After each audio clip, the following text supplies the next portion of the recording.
jurusan Teknik Perencanaan Wilayah dan Kota, dan yang saya hormati seluruh peserta Plano Taklim yang sempat hadir pada pagi hari ini. Puji syukur kehadirat Allah Subhanahu wa Ta'ala yang telah melimpahkan rahmat, taufik, hidayah, dan inayahnya kepada kita semua, sehingga kita dapat berkumpul bersama-sama dalam acara rutin pada pagi hari ini dengan lancar, dan semoga kita dapat mengambil manfaat yang sebesar-besarnya.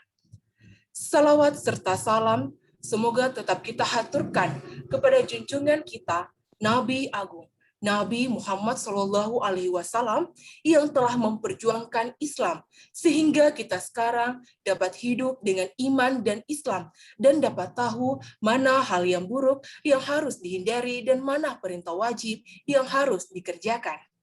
Perkenankanlah saya di sini selaku pembawa acara untuk membacakan susunan acara pada pagi hari ini. Yang pertama, pembukaan. Yang kedua, pembacaan ayat suci Al-Quran. Yang ketiga, sambutan-sambutan. Yang keempat, tausiah dan dialog interaktif. Yang kelima, penutup dan doa. Demikianlah susunan acara pada pagi hari ini. Para hadirin yang dirahmati Allah, untuk mempersingkat waktu, marilah acara ini kita buka bersama dengan membaca basmalah. Bismillahirrahmanirrahim.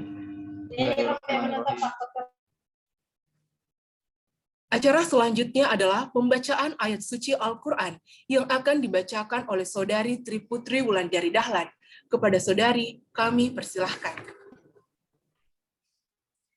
Assalamualaikum warahmatullahi wabarakatuh. Waalaikumsalam warahmatullahi wabarakatuh. A'udzu billahi minasyaitonir rajim. Bismillahirrahmanirrahim. Ya ayyuhalladzina amanu kutiba alaikumus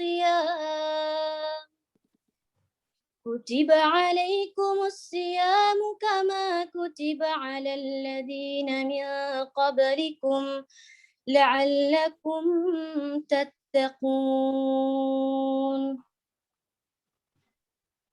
Ayyaman ma'dudat. وَمَنْ كَانَ مِنْكُمْ مَرِيضًا أَوْ عَلَى سَفَرٍ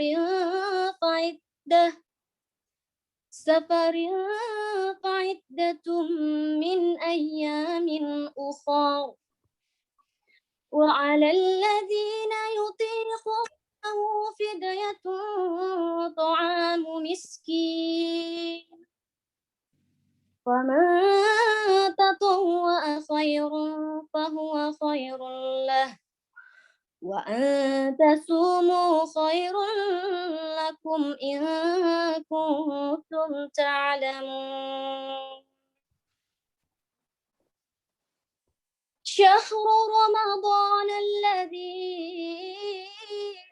أنزل فيه القرآن هدى للناس وبينات من الهدى والفرقان فمن شهد منكم الشهر فليصمه ومن كان مريضا أو على سفر فعدة من أيام أخر يريد الله بكم اليسر ولا يريد بكم العسر ولتكملوا العدة ولتكبروا الله على ما هداكم ولعلكم تشكرون. وإذا سألك عبادي عني فإني قريب أجيب دعوة الداع إذا دعان فليستجيبوا لي وليؤمنوا بي لعلهم يرشدون. Sadaqallahul azim. Assalamualaikum warahmatullahi wabarakatuh. Waalaikumsalam Waalaikumsalam warahmatullahi wabarakatuh. Waalaikumsalam warahmatullahi.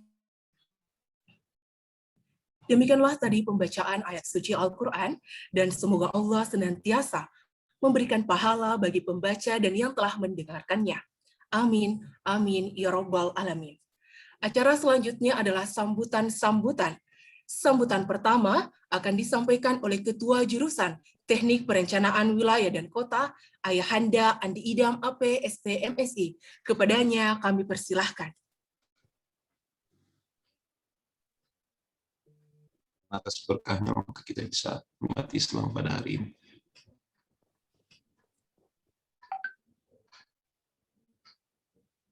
Alhamdulillah saya ucapkan sekali lagi karena pada pagi hari ini Himpunan Mahasiswa Teknik Perencanaan Wilayah dan Kota dapat melaksanakan kegiatan membangun ukhuwah Islamiyah dalam lingkup masyarakat PWK.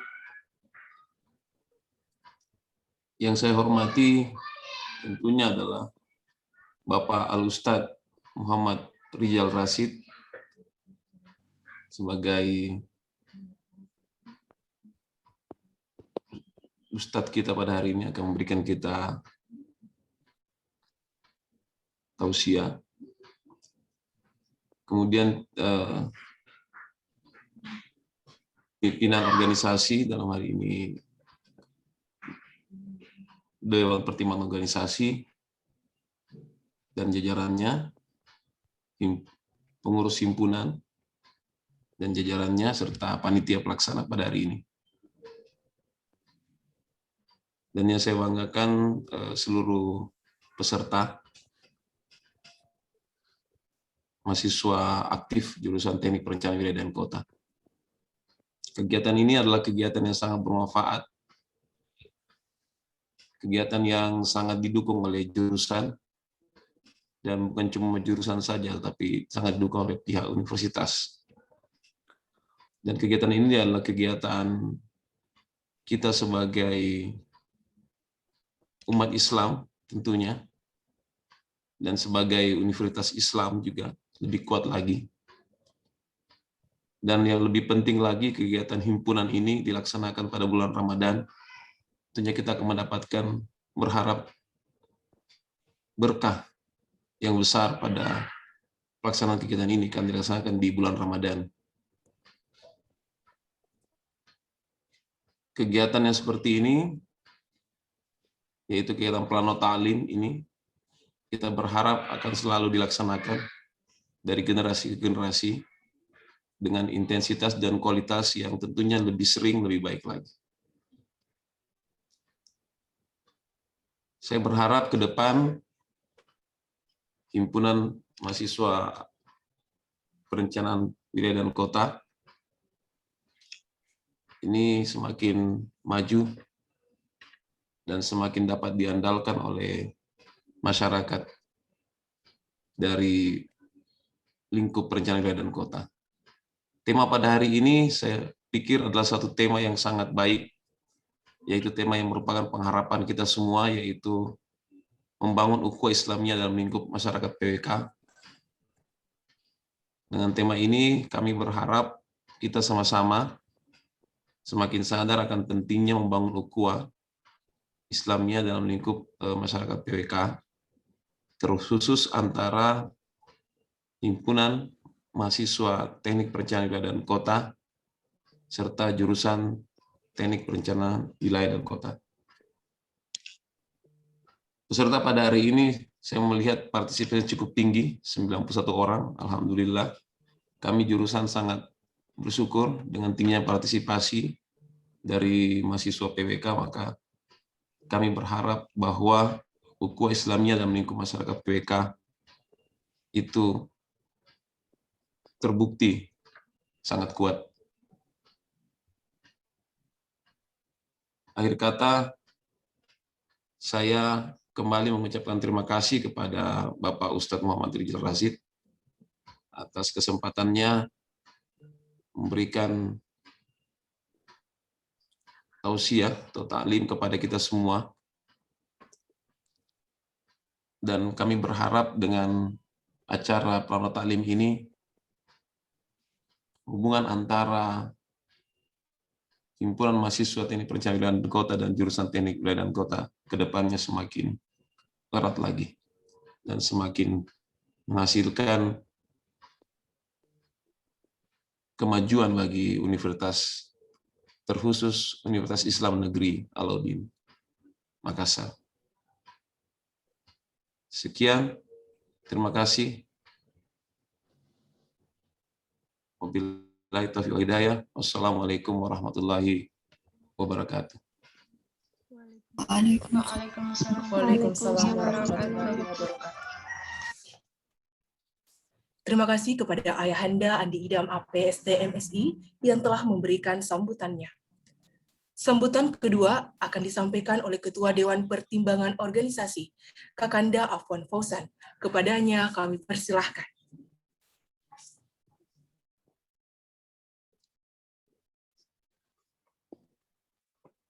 Baik, cek. Bismillahirrahmanirrahim. Yang terhormat Bapak Ustaz Muhammad Rizal Rashid, yang kami hormati Ayahanda Andi Idam APST MSI selaku Ketua Jurusan yang masih menyempatkan hadir pada hari ini.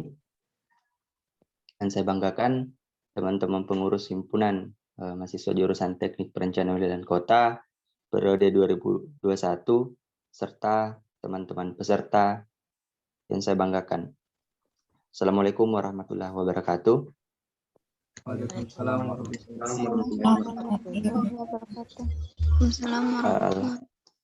Alhamdulillahirrabbilalamin. Assalatu wassalamu ala asyrafil anbiya wal mursalin wa ala alihi ajmain amma ba'd. Alhamdulillah, segala puji bagi Allah Subhanahu wa taala karena pada pagi hari ini kita masih diberikan kesehatan, kita masih diberikan kesempatan tidak lain dan tidak bukan untuk melaksanakan dan mengikuti kegiatan kita pada pagi hari ini, yaitu Plano Taklim, kegiatan yang dilaksanakan oleh himpunan setiap tahunnya dan bertepatan pada Ramadan kali ini, yang mungkin pada kegiatan-kegiatan kemarin dilaksanakan pada saat sebelum pandemi. Namun pada kegiatan kali ini kita laksanakan secara daring. Tak lupa pula kita kirimkan salam dan salawat kepada Nabiullah Muhammad SAW, karena beliaulah yang telah membawa kita dari zaman kegelapan menuju zaman yang terang benderang seperti pada pagi hari ini. Baiklah, pada kesempatan kali ini mungkin saya tidak terlalu lama terkait dengan kegiatan Plano Taklim ini, di mana teman-teman pengurus mengusung tema bagaimana membangun ukhuwah Islamiyah dalam lingkup masyarakat PWK. Nah, seperti yang kita lihat pada hari ini, di mana di era pandemi ini yang kita harapkan adalah sebagaimana seperti biasanya teman-teman mahasiswa PWK selalu melakukan kegiatan untuk meningkatkan persaudaraan, yaitu secara offline atau tatap muka. Namun pada kesempatan kali ini di era pandemi ini kita hanya diberikan kesempatan untuk membangun persaudaraan kita atau untuk membangun hubungan emosional kita dalam kegiatan seperti ini secara daring. Besar harapan kita mudah-mudahan tahun depan pandemi ini bisa segera berakhir agar kita bisa berkumpul kembali, melakukan kegiatan-kegiatan kembali secara offline. Seperti itu mungkin yang kita harapkan semua. Baik, pada Plano Taklim ini ukhuwah Islamiyah yang kita tahu bersama bagaimana mempererat persaudaraan kita sesama umat Islam, sebagaimana dalam Al-Quran dan hadis yang menjadi landasan ukhuwah Islamiyah tersebut. Sebentar akan lebih dijelaskan lebih detail lagi oleh Ustaz Muhammad Rizal Rashid bagaimana ukhuwah Islamiyah. Jadi saya pikir baik teman-teman himpunan dan peserta yang hadir itu bisa lebih fokus mendengarkan agar bisa lebih paham bagaimana itu ukhuwah Islamiyah yang sebenarnya. Jadi saya pikir besar harapan saya agar kegiatan ini bisa berjalan dengan lancar. Ya, mungkin itu saja yang sempat saya sampaikan mewakili Dewan Pertimbangan Organisasi. Selamat melaksanakan. Ya, saya kembalikan kepada moderator. Lebih dan kurangnya mohon dimaafkan. Wassalamualaikum warahmatullahi wabarakatuh. Waalaikumsalam warahmatullahi wabarakatuh. Waalaikumsalam warahmatullahi wabarakatuh. Terima kasih kepada Kakanda Abdul Majid yang telah memberikan sambutannya.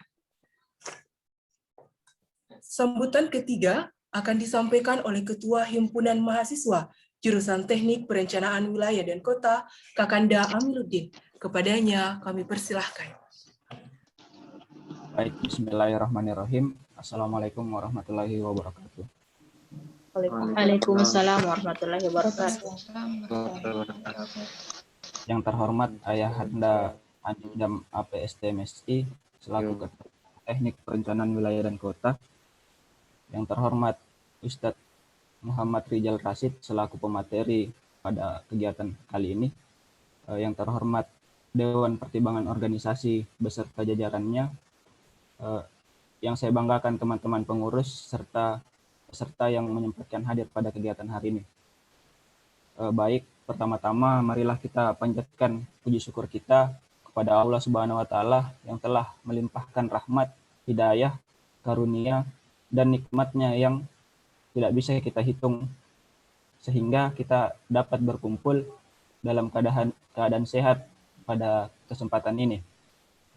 Salawat serta salam marilah kita aturkan kepada Nabi besar kita, Nabi Muhammad SAW, para keluarga, sahabat, serta para pengikutnya yang selalu kita nantikan syafaatnya di yaumul qiyamah nanti. Amin ya rabbal alamin. Baik, hadirin yang saya hormati, dalam kegiatan ini kami mengangkat tema membangun ukhuwah Islamiyah dalam lingkup masyarakat PWK, di mana tema ini mengajarkan kita untuk kita dapat menciptakan persaudaraan walaupun kita dibesarkan ataupun kita dilahirkan dengan orang yang berbeda, tetapi kita di sini harus menciptakan persaudaraan. Dan yang selanjutnya, adapun nanti yang disampaikan oleh Bapak Ustadz, semoga menjadi pelajaran ataupun pengetahuan untuk kita semua, serta dalam bulan suci Ramadan ini, semoga kita dapat meningkatkan nilai ketakwaan kita, nilai keimanan kita kepada Allah Subhanahu wa taala. Baik, mungkin itu saja yang bisa saya sampaikan, kurang dan lebihnya saya mohon maaf. Wabillahi taufiq wal hidayah. Wassalamualaikum warahmatullahi wabarakatuh.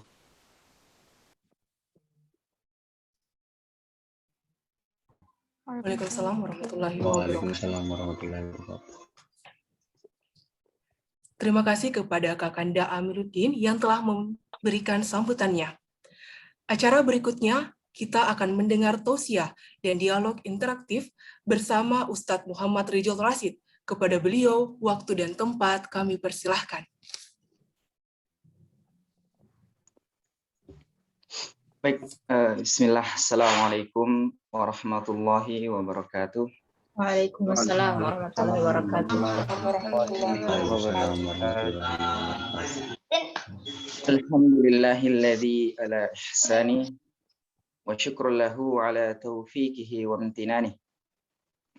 Wa ashhadu an la ilaha illallah ta'ziman li sya'ni. Wa ashhadu anna Muhammadan abduhu wa rasuluh ad-da'i ila ridwani.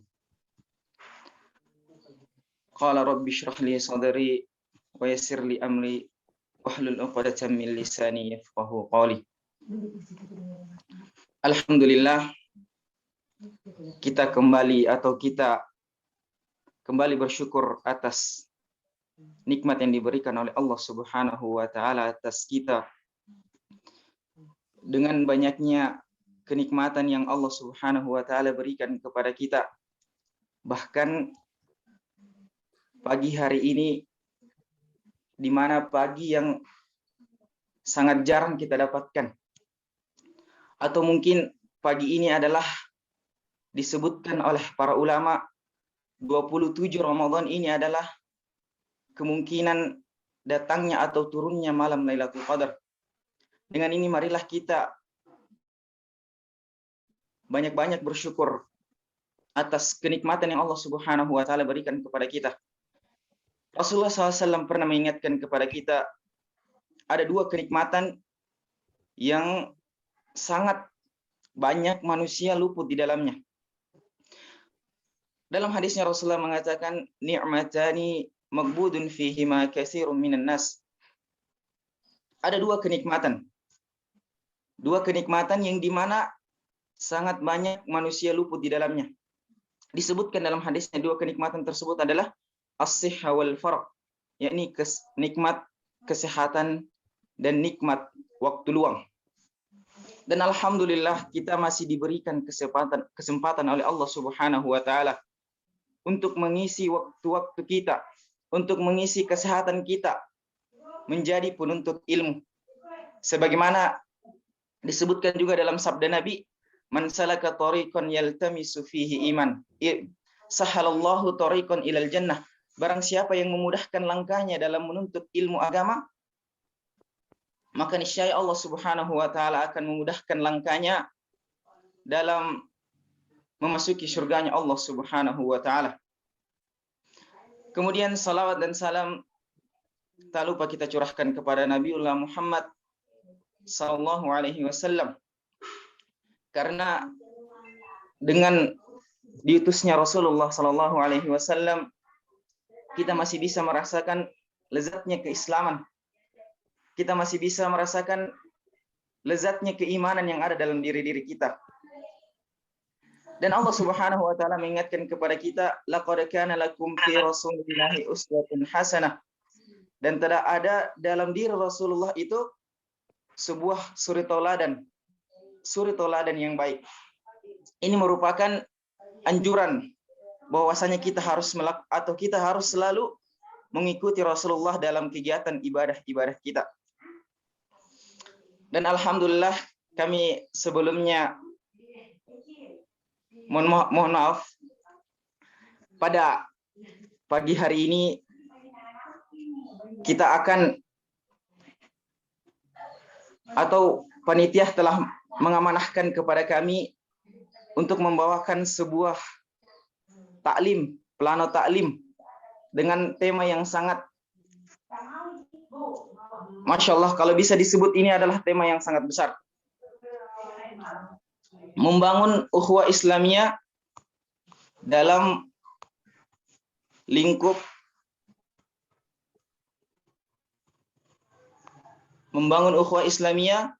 masyarakat PWK. Allah Subhanahu wa taala berfirman dalam surat Al-Hujurat ayat yang ke-10, innamal mu'minuna ikhwah fa aslihu baina akhawaykum wattaqullaha la'allakum turhamun. Orang-orang beriman itu sesungguhnya bersaudara. Sebab itu damaikanlah perbaikan hubungan antara kedua saudaramu itu dan takutlah kepada Allah supaya kamu mendapat rahmat Allah Subhanahu wa taala. Sebelum kita masuk ke ayat ini, seharusnya kita ketahui apa itu ukhuwah Islamiyah. Mungkin bagi peserta ada yang bisa membantu kami menjelaskan apa itu ukhuwah Islamiyah. Bagi peserta mungkin yang bisa membantu kami sebelum kami melanjutkan, silahkan kami beri kesempatan.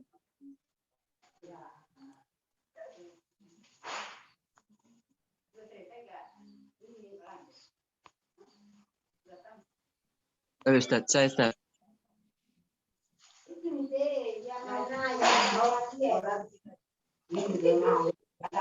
Ayo, Ram. Silakan, mungkin bisa secara bahasa, kalau bisa secara istilah.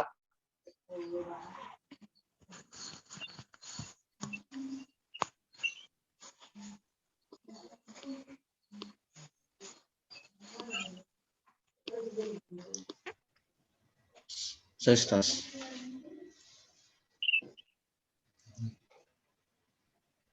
Ya, silakan. Baik, Assalamualaikum warahmatullahi wabarakatuh. Waalaikumsalam warahmatullahi wabarakatuh. Terima kasih atas kesempatan yang diberikan. Ya, pertama perkenalkan, nama saya Andi Iqbal Silvansyah. Yang saya ketahui tentang ukhuwah Islamiyah adalah ukhuwah itu adalah persaudaraan, atau dan Islamiyah itu adalah secara Islam. Jadi secara ukhuwah Islamiyah adalah persaudaraan dalam Islam. Itu yang saya ketahui. Terima kasih. Masya Allah. Syukran, jazakallah khair. Baik, apa yang disampaikan oleh saudara siapa tadi? Iqbal Ustaz. Iqbal, Masya Allah, jazakallah khair. Sangat baik. Jadi kalau kita pisah satu persatu, seperti yang dikatakan oleh saudara Iqbal, bahwasanya ukhuwah itu, kalau kita ambil dari asal kata bahasa Arabnya, berasal dari kata akhun, atau saudara. Kita lihat di sini Allah menyebutkan innamal mu'minuna ikhwah. Betul apa yang disampaikan. Sesungguhnya setiap mukmin itu, setiap orang-orang yang beriman itu bersaudara. Jadi telah kita ketahui bersama, sangat sering Allah Subhanahu wa taala menyebutkan apa sih itu iman. Innal ladzina amanu innamal mu'minuna ya ayyuhalladzina amanu, disebutkan sangat banyak sekali. Lantas kita harus mengetahui apa sih itu iman yang sebenarnya, agar kita mengetahui bagaimana hakikat persaudaraan itu yang sebenarnya. Para ulama menafsirkan dengan mengumpulkan dalil-dalil yang sahih dari Nabiullah Muhammad SAW dan ayat-ayat dalam Al-Quran. Mereka menyimpulkan bahwa al-iman disebutkan yang pertama adalah an-nutqu bil lisan, yaitu kita mengucapkan dengan lisan-lisan kita. Kemudian yang kedua adalah wa tasdiqu bil jinan, dan diyakini dengan hati-hati kita. Dan yang ketiga disebutkan juga wal amalu bil arkan, dan diamalkan dengan anggota gerak tubuh kita. Jadi keimanan yang kita ketahui, atau keimanan yang selama ini kita sebutkan ada 6 rukun iman: iman kepada Allah, iman kepada malaikat Allah, iman kepada kitab Allah, iman kepada Rasul Allah, dan seterusnya. Itu merupakan rukun iman. Akan tetapi ketika kita mengucapkannya saja, kita belum diyakini bahwa kita memiliki keimanan kepada Allah Subhanahu wa taala, kecuali kita memenuhi 3 syarat tersebut. Syarat yang kedua adalah diyakini dengan hati. Karena kita ketahui ada saja mungkin teman-teman kita atau tetangga-tetangga kita yang mengatakan saya beriman kepada Nabiullah Muhammad SAW, saya beriman kepada Allah Subhanahu wa taala, akan tetapi mereka tidak meyakini atau tidak mengetahui hakikat keimanan yang sebenarnya. Kemudian iman, syarat yang ketiga yang disebutkan oleh para ulama, iman itu adalah wal amalu bil arkan, yakni diamalkan dengan anggota gerak tubuh. Berarti keimanan ini harus dibuktikan dengan beribadah kepada Allah Subhanahu wa taala. Tidak semata kita mengucapkan kita beriman kepada Allah dan seterusnya, kemudian kita meyakininya, akan tetapi kita harus mengamalkan apa yang telah kita yakini dengan beribadah kepada Allah Subhanahu wa taala. Dalam tafsirnya disebutkan Allah menegaskan kembali bahwa sesama orang beriman itu adalah saudara seagama. Mungkin di sini kita memiliki teman atau seorang karib yang beda agama. Akan tetapi Allah Subhanahu wa taala mengatakan di sini bahwa sebenarnya kita itu sesama orang beriman atau orang Islam bersaudara. Sebagaimana sabda Nabi Muhammad SAW, al-mu'minu lil mu'mini kal bunyan. Seorang mukmin itu dengan mukmin yang lain itu bagaikan bangunan yang kokoh. Mereka itu yashudduhu ba'dahu ba'dahu. Mereka saling menguatkan satu sama lain. Mereka bagaikan bangunan yang kokoh. Lantas Rasulullah mengatakan hadis ini dengan merangkul jari-jari beliau, menandakan bahwa kuatnya persaudaraan yang sebetulnya dalam keimanan ini. Maka wajib bagi kita untuk memperbaiki hubungan-hubungan saudara kita dengan sesama orang beriman. Lalu Allah Subhanahu wa taala memerintahkan untuk bertakwa kepada Allah, kepadanya dengan menjalankan perintahnya. Dan dalam ayat ini disebutkan agar kita termasuk orang-orang yang selalu diberi rahmat oleh Allah Subhanahu wa taala. Ini juga yang harus kita ketahui. Ada hal menarik dari kata rahmat. Kita ambil sebuah kisah. Ada seorang alim, seorang yang rajin melakukan amalan soleh, yang hidup di suatu pulau tersendiri. Dia hidup di suatu pulau tersendiri, kemudian dia hidup selama 500 tahun. Selama hidupnya, selama 500 tahun, dia selalu beribadah kepada Allah Subhanahu wa taala. Dia selalu melaksanakan ibadah kepada Allah Subhanahu wa taala tanpa bermaksiat kepada Allah Subhanahu wa taala. Hingga suatu ketika Allah Subhanahu wa taala mewafatkan beliau. Kemudian Allah Subhanahu wa taala di akhirat kelak akan membangkitkan beliau dengan mengatakan, "Bangkitlah engkau dan masuklah ke dalam surgaku dengan rahmat yang aku miliki." Itu kata Allah Subhanahu wa taala. Lantas orang ini dengan sigapnya menjawab, "Ya Allah, saya tidak ingin masuk surga dengan rahmat-Mu. Akan tetapi saya ingin masuk ke dalam surga dengan seluruh amalan ibadah yang saya lakukan selama ini." Lantas Allah Subhanahu wa taala mengulanginya lagi, "Masuklah ke dalam surgaku dengan rahmatku." Orang ini menjawab lagi, "Saya ingin masuk ke dalam surga dengan amalan-amalan ibadah yang saya lakukan."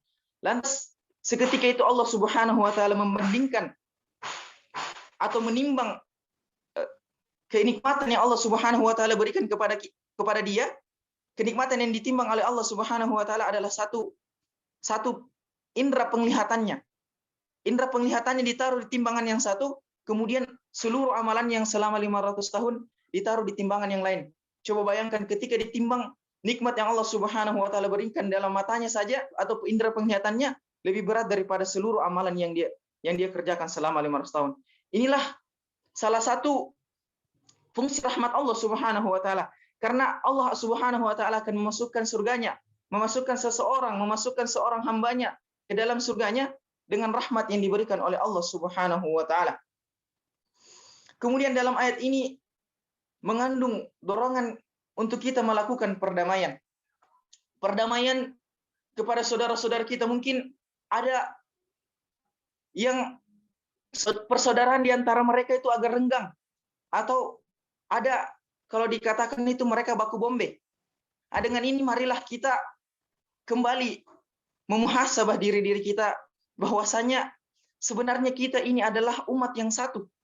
Sebagaimana Allah menyebutkan, kuntum khairu ummah, kita ini umat yang terbaik. Kita ini umat yang satu. Kita ini harus menjaga persaudaraan atau menjaga perdamaian di antara kita semua. Kemudian Allah menyebutkan fa aslihu baina akhawaikum.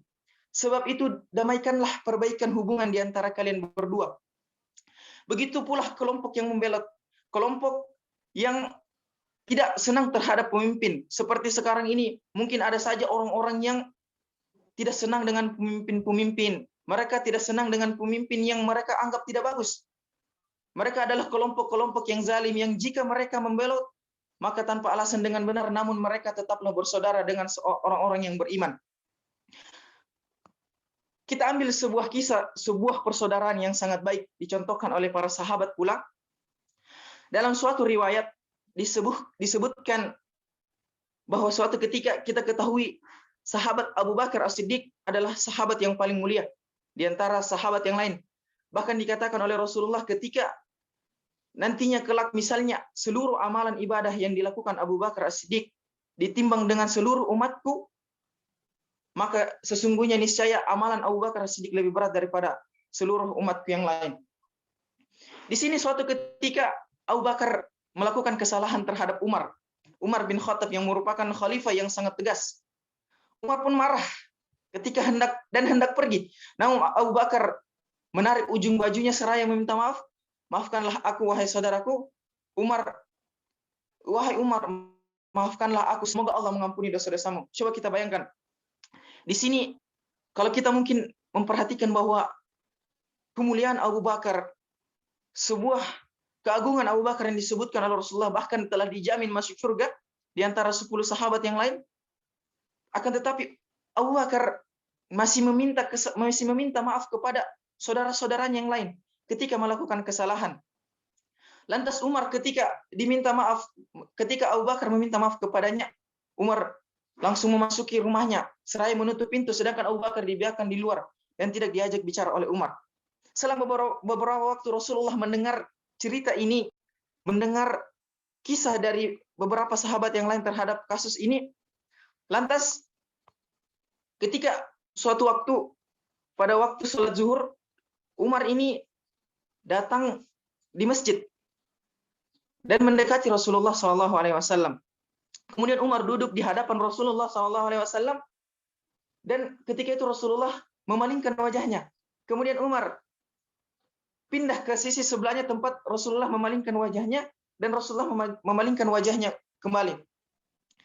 Ketika itu Umar merasa ada yang tidak baik atau ada yang tidak biasa dari sikap Rasulullah. Dia menjadi gemetar. Bayangkan Umar sendiri ditegur oleh Rasulullah ketika dia baku bombe dengan Abu Bakar. Seraya dia menangis, kemudian Umar ini menangis dan gemetar, bertanya, wahai Rasulullah, lihatlah aku, kenapa engkau berpaling dariku? Lihat dari dulu engkau tidak pernah memalingkan wajahmu dariku, melakukan ini kepadaku. Mungkin ada perkataan atau perbuatan yang tidak berkenan di hatimu, wahai Rasulullah.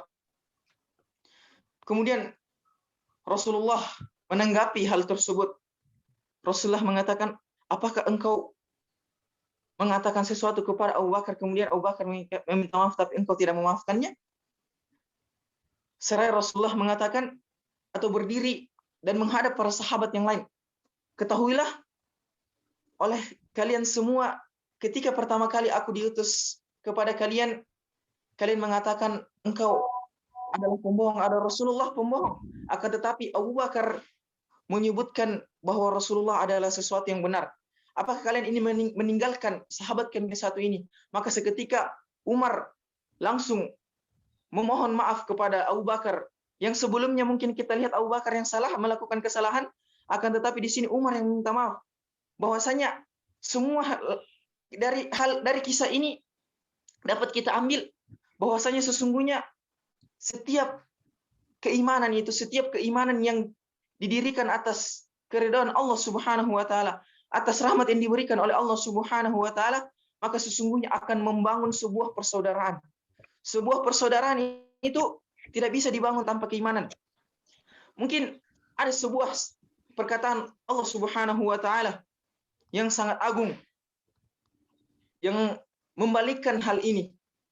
Allah Subhanahu wa taala berfirman, Al-akhillau yauma idzin ba'dhum li ba'din adu illa al-muttaqin. Sahabat karib pada hari kiamat kelak sebagiannya menjadi musuh sebagian yang lain kecuali orang-orang yang bertakwa. Subhanallah, coba kita lihat di sini Allah menyebutkan sahabat-sahabat karib kita akan menjadi musuh.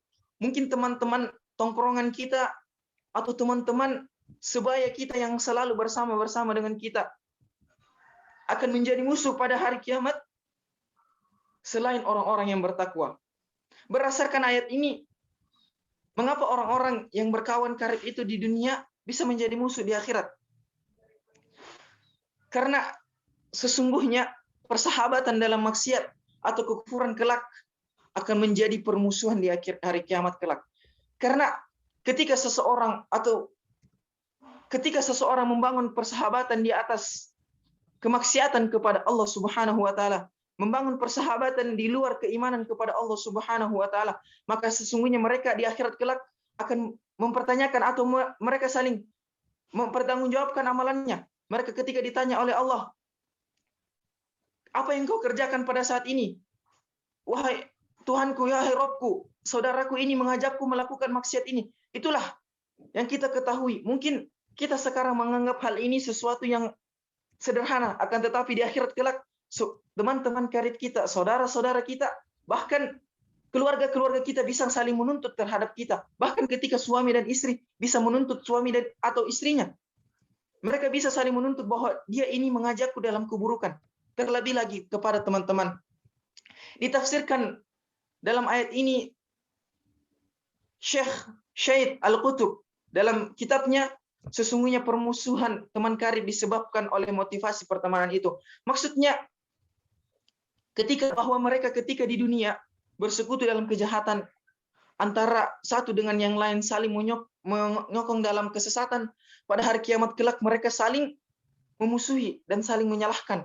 Padahal dulunya mereka sahabat yang sangat akrab.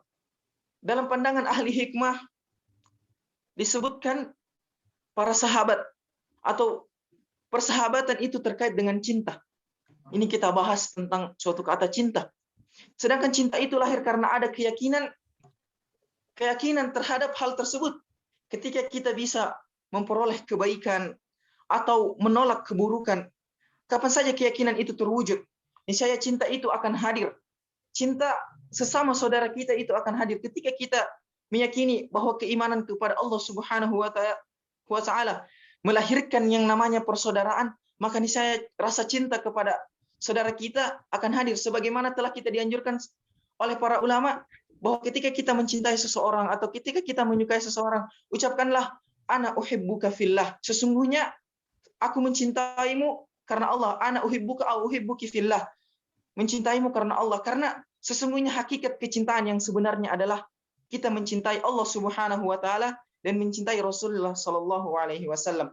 Karena dengan itu marilah kita memperbanyak atau meningkatkan keimanan kita kepada Allah Subhanahu wa Ta'ala. Lantas terkadang kita merasakan dalam diri kita atau muncul selalu pertanyaan, saya ini terkadang datang kerajinanku, seperti misalnya di awal Ramadan. Kita bahas tentang Ramadan. Di awal Ramadan saya selalu datang ke masjid tepat waktu, atau mungkin saya datang imam belum sholat, saya sudah sholat duluan. Subhanallah. Itu tandanya memang keimanan itu ada dalam diri kita. Akan tetapi para ulama mengatakan iman itu yazidu wa yanqus, iman itu naik dan juga turun. Sebagaimana ketika kita mengatakan kehidupan itu seperti roda yang berputar. Kadang kita berada di atas, kadang kita berada di bawah. Seperti itu pula keimanan. Kadang kita berada di atas dan kadang kita berada di bawah. Lantas para ulama menyebutkan hal-hal yang menyebabkan naik dan turunnya keimanan ini disebutkan adalah al-imanu yazidu bit-ta'ah wa yanqusu bil ma'siyah. Lantas iman ini akan lahir atau akan naik karena ketaatan kita kepada Allah Subhanahu wa Ta'ala, dan akan turun karena ketika kita melakukan maksiat kepada Allah Subhanahu wa Ta'ala. Mungkin di awal Ramadan ada di antara kita yang subhanallah boleh dikatakan saya ini orang paling rajin di masjid. Saya ini orang paling rajin berpuasa, mungkin saya tidak sahur sampai saya tidak berbuka sampai besoknya. Akan tetapi ketika di akhir-akhir Ramadan, ketika bahkan kita lihat di pertengahan Ramadan sangat banyak yang meninggalkan masjid-masjid Allah Subhanahu wa Ta'ala. Sangat banyak yang jarang datang ke masjid Allah Subhanahu wa Ta'ala. Bahkan lebih buruknya sangat banyak yang meninggalkan salat-salat wajib. Atau mungkin ada yang tidak berpuasa di antara kita. Subhanallah. Coba kita lihat anak-anak kecil sekarang, mereka sangat rajin berpuasa. Kita bandingkan dengan diri-diri kita dahulu. Maka dengan ini marilah kita meningkatkan keimanan kita terkhusus di bulan Ramadan ini. Apatah lagi ketika kita berada di akhir-akhir Ramadan, sebagaimana Aisyah mengatakan, Rasulullah SAW ketika memasuki 10 hari terakhir di bulan suci Ramadan, beliau mengikat kain sarung beliau. Kemudian beliau membangkitkan atau menghidupkan malam-malam beliau, serta membangunkan keluarganya. Tapi mungkin di sini kita belum ada yang berkeluarga, atau walau alam saya belum dengar ada di sini yang sudah berkeluarga. Akan tetapi ketika Rasulullah menekankan bahwa sudah sesungguhnya atau sudah seharusnya ketika Ramadan ini, atau patah lagi ketika di akhir Ramadan ini, kita harus meningkatkan ibadah-ibadah kita. Kita harus meningkatkan amalan-amalan soleh kita. Karena salah satu bukti dari keimanan kita kepada Allah Subhanahu wa Ta'ala telah kita sebutkan tadi adalah melaksanakan ibadah kepada Allah Subhanahu wa taala. Kita senantiasa melaksanakan ibadah kepada Allah Subhanahu wa taala tanpa kita meninggalkan ibadah-ibadah yang wajib. Dan kita harus menambah ibadah-ibadah sunnah seperti yang dicontohkan oleh Rasulullah di akhir Ramadan. Kemudian, lantas ketika kita beribadah, cukupkah kita beribadah dengan ibadah-ibadah yang begitu saja? Ibadah-ibadah yang kita lakukan selama ini, ibadah-ibadah yang itu toh kita katakan. Para ulama menyebutkan ada 2 syarat diterimanya ibadah, 2 syarat yang sangat fundamental, yang sangat jelas disebutkan oleh para ulama sesuai hasil istinbat para ulama, mengumpulkan beberapa dalil-dalil saleh dan beberapa ayat dalam Al-Qur'an bahwa ada 2 syarat di mana syarat ini merupakan syarat sahnya diterimanya ibadah seseorang.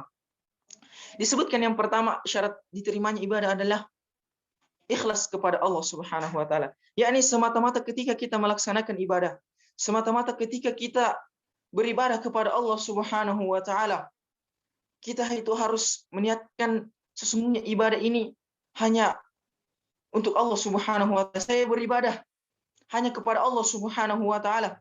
Saya beribadah semata-mata karena Allah Subhanahu wa taala, tidak sesuatu yang lain. Mungkin kita lihat ada beberapa saudara-saudara kita menyangkut ukhuwah Islamiyah, ada beberapa saudara-saudara kita yang beribadah.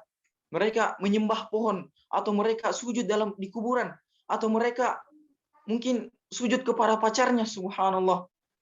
Kita menjaga hal-hal ini karena ini merupakan sesuatu yang sangat dilarang oleh Allah Subhanahu wa taala. Bahkan Allah Subhanahu wa taala sangat mengecam orang-orang yang syirik atau orang-orang yang melakukan ibadah karena selain Allah Subhanahu wa taala, atau mungkin ada di antara kita yang ketika sholat di masjid, saya mau ke masjid, saya mau rajin ke masjid karena ada yang lihat saya. Mungkin ada yang bilang, boy, ada calon mertuaku di masjid, atau ada calonku nanti ini di masjid, boy, masya Allah. Ini salah satu yang memunculkan rasa riya atau rasa ingin dilihat ketika beribadah. Karena sesungguhnya Rasulullah melarang kita hal tersebut. Sebagaimana Rasulullah mengatakan, yang aku takutkan dari umatku adalah mereka melaksanakan syirik kecil, atau mereka melakukan sebuah syirik yang kecil yang disebutkan adalah riya. Jadi riya ini disebutkan oleh Rasulullah adalah syirik kecil atau syirik tersembunyi ketika kita melaksanakan ibadah ingin dilihat oleh seseorang. Wih, masya Allah, calon mertuaku datang ke masjid. Saya mau sholat di sampingnya, saya mau sholat dengan tenang, dengan khusyuk. Ketika tidak ada mereka, wah, saya malas ke masjid saya kalau begini. Saya mau malas-malas saja karena tidak ada yang lihat saya.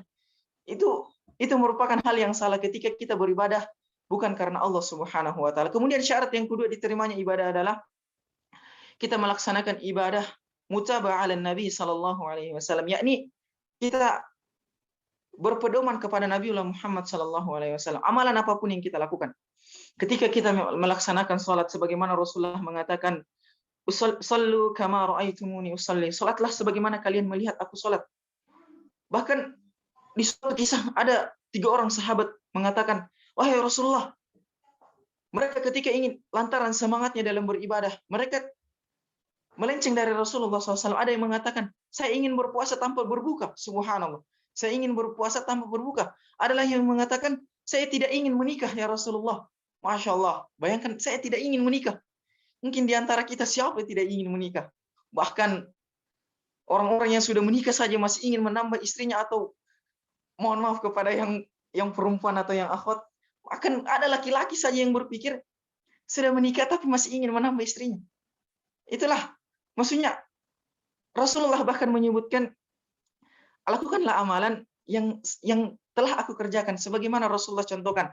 Misalnya ketika kita salatlah sesuai tuntunan Rasulullah. Bagaimana Rasulullah melaksanakan salat, bagaimana Rasulullah ruku, bagaimana Rasulullah sujud, bagaimana Rasulullah duduk di antara 2 sujud. Kita harus mencontoh Rasulullah, meneladani Rasulullah sebagaimana perkataan Allah yang kita sebutkan tadi, laqad kana fi Rasulillahi uswatun hasanah. Telah ada dalam diri Rasulullah adalah petunjuk yang baik. Kembali kepada yang tadi, kita ambil sebuah sabda Nabiullah Muhammad SAW. Rasulullah SAW mengatakan, "Al-mar'u ala dini khalilihi, falyanzur ahadukum min yukhalil." Jadi seseorang itu, atau diri seseorang ini dapat dilihat dari sahabatnya, dari agama sahabatnya. Hendaklah kamu menilai dengan siapa dia bergaul. Jadi ini berarti dalam sabda Nabi disebutkan penegasan kepada kita bahwa kita harusnya pandai-pandai memilih sahabat. Jangan sampai ketika kita memilih sahabat di dunia ini, kita anggap saudara karib, kita anggap saudara ini dia sangat dekat dengan saya, bahwa dia ini saudara seteknik, begitu. Karena di teknik ada slogan yang saya dengar itu, satu untuk semua, semua untuk satu. Subhanallah. Ini sebuah slogan yang sangat baik kalau kita lihat. Akan tetapi Rasulullah memberikan batasan kepada kita, kepada siapa sebenarnya kita ini bergaul, kepada siapa kita menjaga tali persaudaraan kita. Tidak mengapa kita berteman dengan seseorang yang di luar agama. Tidak apa-apa kita berteman dengan seseorang yang mungkin boleh dikatakan dia ini malas sekali sholat. Tidak apa-apa. Akan tetapi janganlah kita menjadi saudara karib mereka. Akan tetapi ketika kita menjadi saudara karib mereka, kita bisa mengajak mereka ke dalam kebaikan. Karena dalam hadis ini disebutkan, bayangkan agama kita itu bisa dilihat dari agama sahabat kita. Jangan sampai orang di luar sana, sebagai contoh, orang di luar sana melihat kita, wah ini anak mukanya kayak tukang pukul karena temannya begini. Wah, jangan kita begitu. Ketika kita misalnya kita rajin ke masjid, walaupun muka kita tampang preman seperti saya ini, tampang preman, ketika kita datang, kita selalu bergaul dengan teman-teman yang baik. Ketika kita selalu bergaul dengan orang-orang yang rajin beribadah, orang-orang yang rajin menuntut ilmu, mungkin orang-orang berpandangan kepada kita, wah orang ini orang baik. Berarti di sini tidak ada lagi yang namanya teori good looking. Jadi teori good looking dikesampingkan dulu. Ketika kita berteman dengan orang yang baik, maka niscaya kebaikan akan datang kepada kita. Sebagaimana dalam sabda Nabi disebutkan, ibarat pertemanan seseorang itu seperti penjual minyak wangi dan las besi atau tukang las besi. Adalah contohnya ketika mungkin kita bersahabat dengan seseorang yang menjual minyak wangi, mungkin secara tidak sadar mungkin kita akan mendapat wangian orang tersebut, atau kita akan mendapat keharuman ketika berdekatan dengannya. Dan atau mungkin lebih baiknya mungkin dia akan memberikan wangian kepada kita atau parfum kepada kita. Akan tetapi ketika kita bertemanan dengan seorang yang pandai besi, mungkin kita akan mendapatkan bau yang sangat tidak enak. Apatah lagi mungkin bisa jadi pakaian-pakaian kita terbakar ketika dekat dengannya. Ini hanya suatu ibarat. Bukannya kita dilarang untuk berteman dengan seorang pandai besi, atau kita harus hanya berteman kepada seseorang penjual parfum. Ini hanya ibarat yang disampaikan oleh Rasulullah SAW. Benar sekali, menilai kapasitas, karakter, dan kualitas agama seseorang ini cukup dilihat dari sahabatnya. Hari ini kita bisa melihat motivasi pertemanan sekedar menambah kenalan dan relasi. Terkadang niat-niat kita sekarang, saya ingin berteman dengan orang ini, atau saya masuk dalam organisasi, saya ingin menambah kenalan. Atau mungkin karena saya jarang atau saya introvert, saya ingin masuk ke dalam kategori orang-orang yang ekstrovert, saya ingin menambah kenalan dan saya ingin menambah relasi hingga masa depan nanti menjadi baik. Boleh kita berniat seperti itu, akan tetapi ketika kita meniatkan seperti itu, kita lihat siapakah teman-teman kita yang baik. Siapakah teman-teman kita yang harus kita pilih? Siapakah teman-teman yang harus kita sering bersama dengan mereka? Maka dengan ini, marilah kita jangan hanya memilih teman. Jangan kita hanya berpikir, saya hanya mau berteman dengan orang ini. Lantas diri kita sendiri kita tidak perbaiki. Ada saja orang yang berpikir, saya memang mau cari teman-teman yang baik. Saya mau cari teman-teman yang rajin sholat. Tapi dia sendiri yang jadi contoh tidak sholat. Jangan sampai temannya orang berprasangka buruk kepada temannya. Wah ini orang tidak baik karena diri kita. Orang lihat diri kita tidak baik, kita berteman dengan orang yang baik. Lantas dengan ini marilah kita berbenah diri kita. Kita menambah motivasi pertemanan yang hanya sekedar kenalan atau sekadar relasi. Kita menambah pertemanan itu karena lillahi ta'ala, karena keimanan atau karena Allah Subhanahu wa ta'ala. Mungkin sekian yang bisa kami sampaikan pada kesempatan yang diberkahi Allah Subhanahu wa ta'ala ini. Sebelum kami tutup, sedikit nasihat.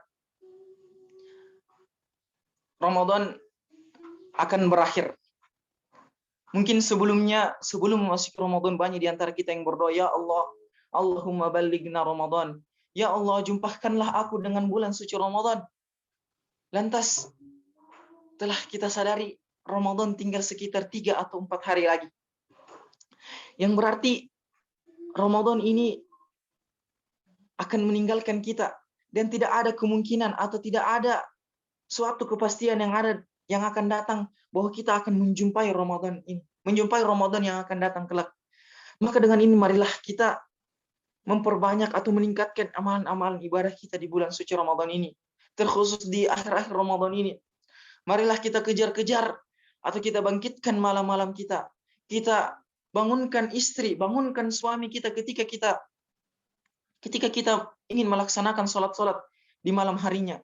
Karena sesungguhnya amalan-amalan yang kita kerjakan, bayangkan setiap amalan yang kita kerjakan di bulan suci Ramadan akan dilipat gandakan. Terkhusus yang ingin kami bahas, kami nasihati terakhir di bulan suci Ramadan. Bulan Ramadan kita ketahui adalah bulan puasa. Sebagaimana sangat masyhur di pendengaran atau sangat masyhur dari kecil kita ketahui, bulan Ramadan ini adalah bulan puasa. Akan tetapi Allah Subhanahu wa taala menyebutkan nama lain dari bulan Ramadan, disebutkan syahrul Ramadan alladzi unzila fihi al-Qur'an.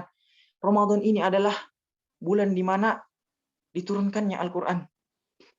Bulan di mana Al-Qur'an ini turun. Kita ketahui definisi Al-Qur'an itu disebutkan yang pertama, dia adalah kalamullah yang diturunkan melalui malaikat Jibril. Kemudian diturunkan kepada Nabiullah Muhammad SAW. Kemudian diturunkan pada suatu bulan yang sangat mulia, yakni bulan Ramadan. Dan diturunkan pada malam Lailatul Qadar. Ada hal menarik dari 4 hal ini. Kita ketahui bersama. Coba kita lihat hal-hal menariknya. Yang pertama, disebutkan malaikat Jibril adalah malaikat yang menurunkan wahyu ini, menurunkan Al-Quran ini. Berarti telah kita ketahui malaikat Jibril ini adalah malaikat yang sangat mulia atau malaikat yang paling mulia yang diciptakan oleh Allah Subhanahu wa taala. Kemudian diturunkan kepada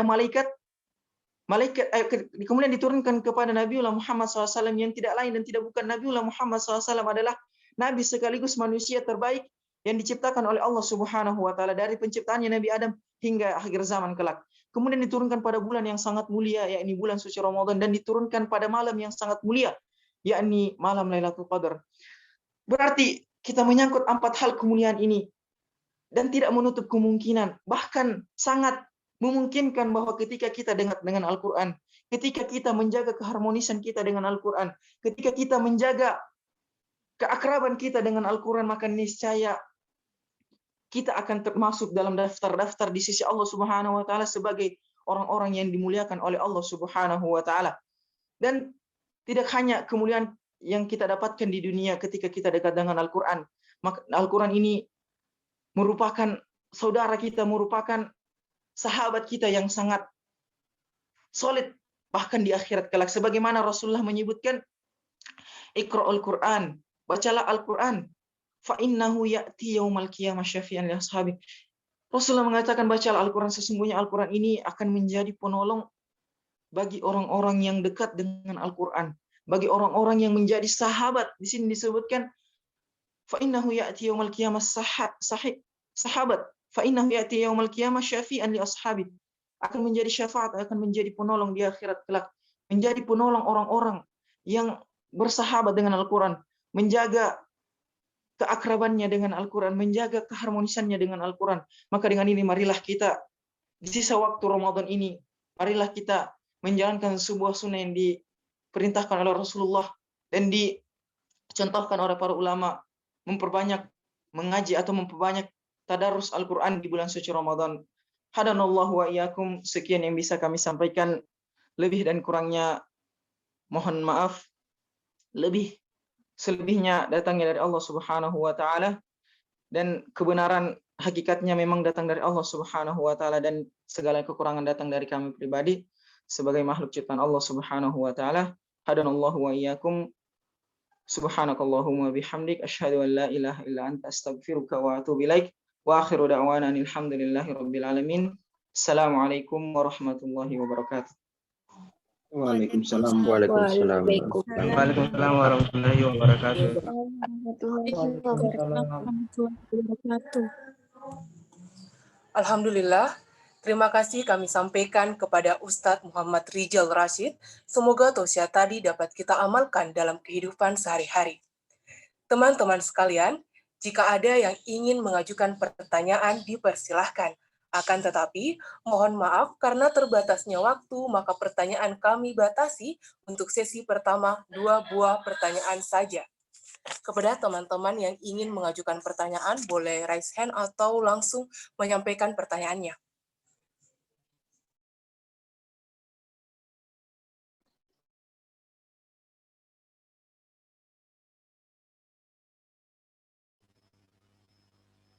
Izin bertanya, Ustaz.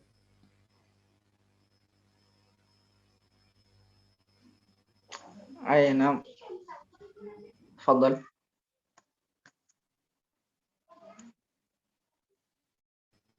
Ya, Assalamualaikum warahmatullahi wabarakatuh. Waalaikumsalam warahmatullahi wabarakatuh. Tapi Ustaz mau bertanya, tadi disebutkan di surah Al-Hujurat ayat 10 itu bahwa orang-orang beriman itu bersaudara. Jadi saya mau bertanya, apa sebenarnya maknanya itu dari bersaudara, dan jika memang kita bersaudara, apa yang harus dilakukan seseorang itu kepada saudaranya? Begitu saja, Ustaz. Terima kasih.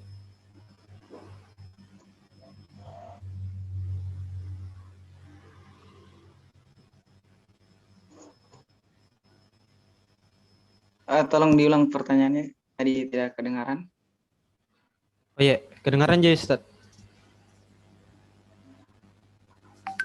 Tadi terputus jaringan di sini, tidak kedengaran. Oh iya.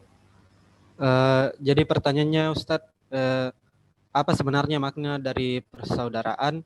Kemudian jika memang sebagai orang beriman itu kita bersaudara, apa yang harus dilakukan seseorang itu kepada saudaranya? Begitu, Ustaz. Syukran. Ayo.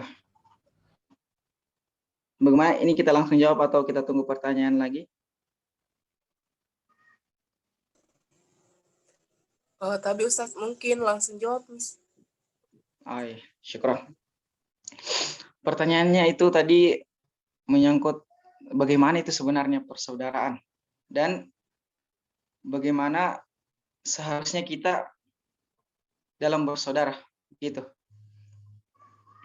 Jadi yang disebutkan atau banyak kita ambil dari perkataan ulama bahwa sebenarnya saudara itu bahkan dikatakan mereka itu, atau dalam sabda pernah disebutkan seperti satu jiwa atau seperti satu tubuh. Mereka ini ketika merasakan sakit atau ketika misalnya tangannya sakit, satu tubuh kita sakit, tangan kita sakit, maka tubuh yang lain akan merasakan yang namanya kesakitan pula. Kemudian misalnya ketika kepala kita sakit, maka yang lain akan merasakan kesakitan. Itulah ibarat yang disebutkan oleh para sahabat dan Rasulullah SAW, bagaimana seharusnya kita bersaudara, atau bagaimana itu persaudaraan yang sebenarnya. Persaudaraan yang sebenarnya itu adalah, telah kita ketahui, persaudaraan yang sebenarnya adalah persaudaraan yang sepatutnya dilandasi dengan keimanan kepada Allah Subhanahu wa taala. Persaudaraan yang ketika kita melihat saudara-saudara kita melaksanakan atau melakukan perbuatan yang tercela atau perbuatan maksiat kepada Allah Subhanahu wa taala, kita seharusnya mencegahnya. Jangan hanya kita berpikir untuk mencari teman-teman yang beriman saja atau teman-teman yang baik saja, akan tetapi kita harus berbenah diri, kita memuhasabah diri kita. Bagaimana kita harus bisa membangun pertemanan atau membangun persaudaraan yang baik sesuai dengan Al-Quran dan As-Sunnah. Membangun persaudaraan-persaudaraan sebagaimana para sahabat dahulu. Bahkan kita ambil sebuah kisah atau kita lihat sebuah cerita yang pernah kita dengar, bahkan dikisahkan para sahabat itu ketika lantaran tinggi ikatan persaudaraan mereka, dikisahkan ada seorang yang mengatakan, wahai sahabatku, saya memiliki istri yang sangat cantik, yang sangat baik. Maukah engkau menikahinya? Subhanallah, coba kita bayangkan dalam hal istri. Mungkin kita saja, saya punya uang 10.000, saya mau kasih saudaraku, tapi cuma ini uangku. Dia sebutkan di sini istri. Ketika itu mereka bisa saling menceraikan istrinya, lantas memberikan kepada sahabat yang lain. Ini salah satu bentuk bahwa persaudaraan itu seharusnya dibangun atas dasar keimanan kepada Allah Subhanahu wa taala, atas dasar kecintaan karena keimanan kita kepada Allah Subhanahu wa taala.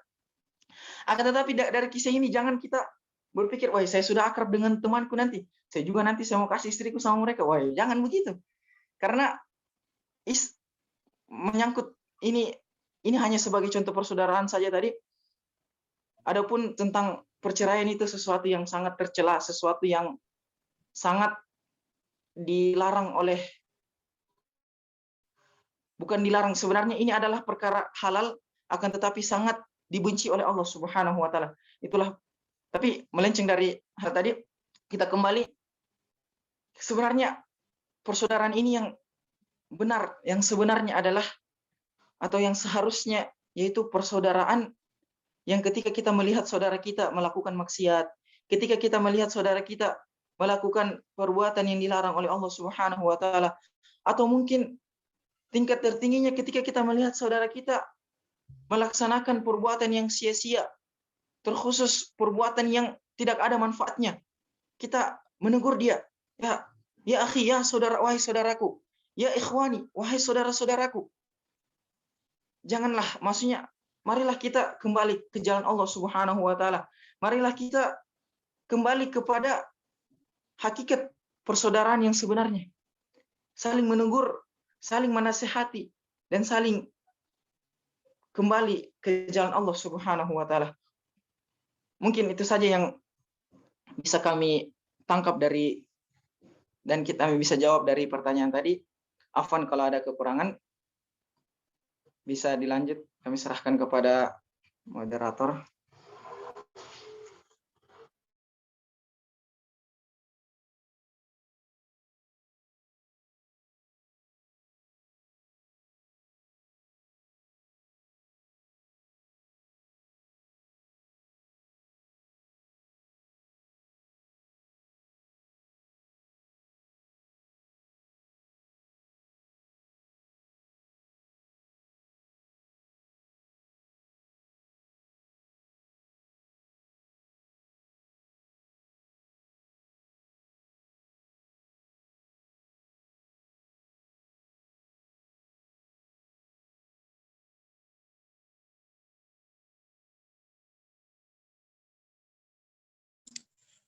Baiklah, terima kasih sebelumnya atas jawaban yang telah diberikan oleh Ustadz Muhammad Ridwan Rashid. Selanjutnya, Rian Rizky Widodo, kami persilahkan. Assalamualaikum warahmatullahi wabarakatuh. Waalaikumsalam warahmatullahi wabarakatuh. Terima kasih sebelumnya atas kesempatannya. Menurut Ustaz, kan niatan yang baik untuk menjalin persaudaraan antar sesama umat Islam adalah didasari dengan keimanan kepada Allah Subhanahu wa taala. Tapi bagaimana Ustaz kalau menjalin persaudaraan dengan non-muslim? Niatan yang baik itu seperti apa Ustaz? Terima kasih.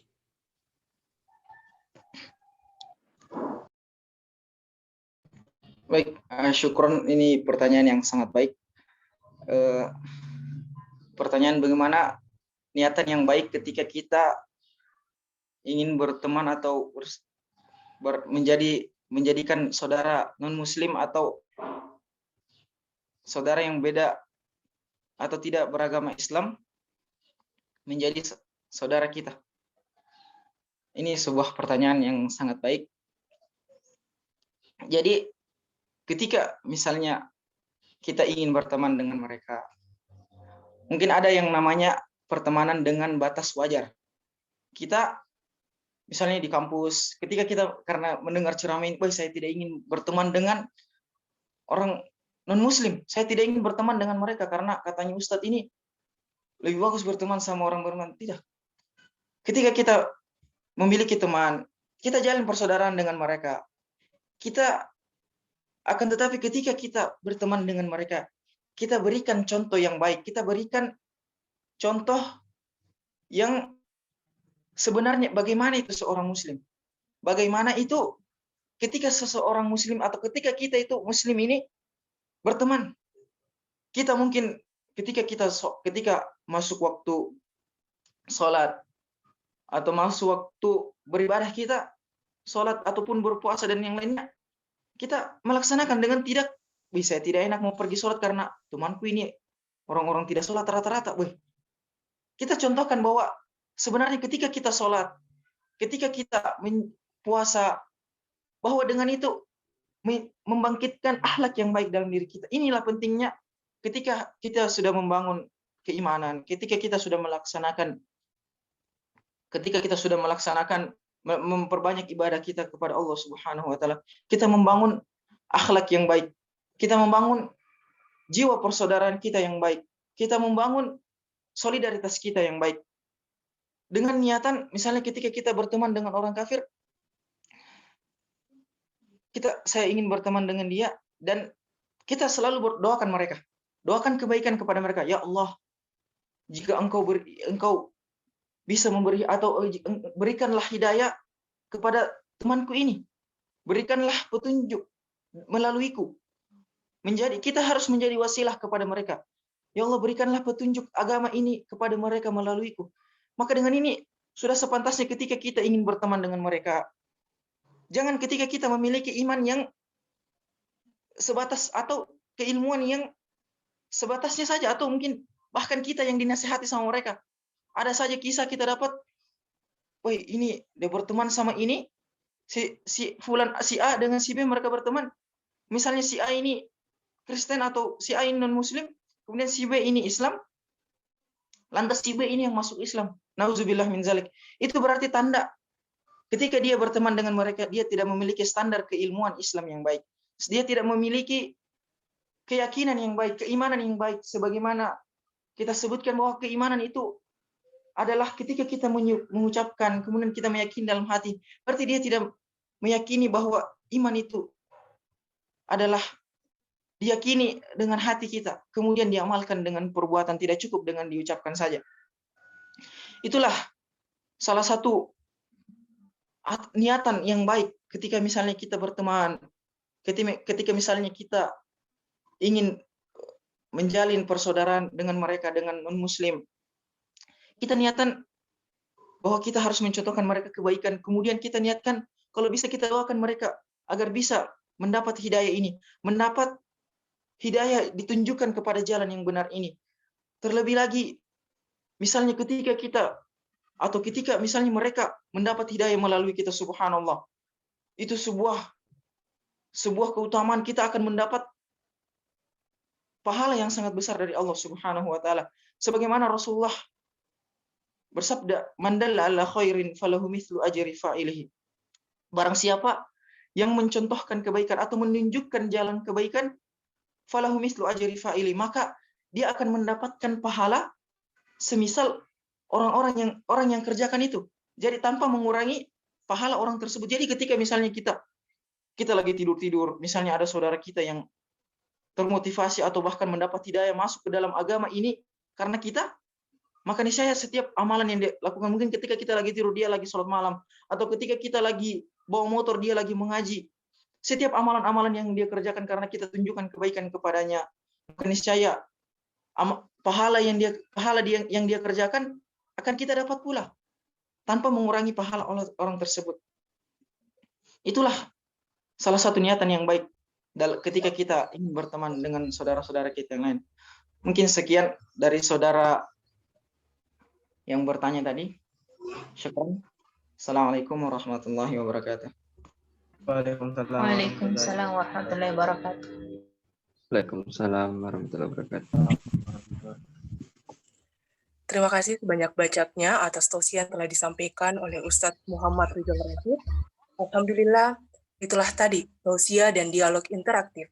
Mohon maaf karena terbatasnya waktu, maka pertanyaan dibatasi, dan terima kasih kepada teman-teman yang telah mengajukan pertanyaan. Teman-teman sekalian, alhamdulillah, acara Plano Taklim pagi hari ini telah selesai dilaksanakan. Tak terasa, kita telah berada dalam penghujung acara. Mudah-mudahan majelis pada hari ini dapat menjadi jalan bagi kita untuk menggapai surganya Allah Subhanahu wa Ta'ala. Amin, amin ya Rabbal alamin.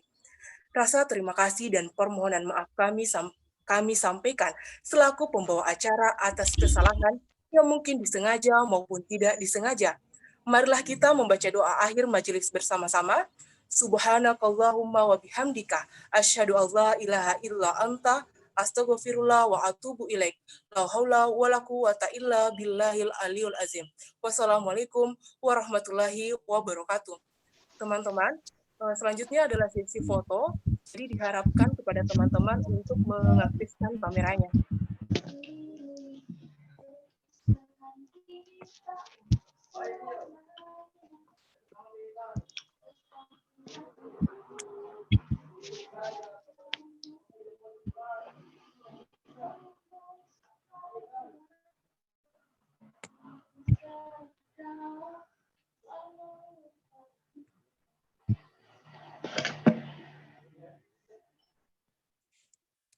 Sekali lagi, diharapkan kepada seluruh peserta untuk mengaktifkan kameranya.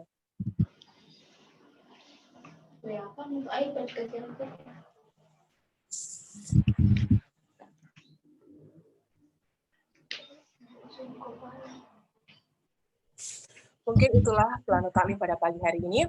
Wassalamualaikum warahmatullahi wabarakatuh.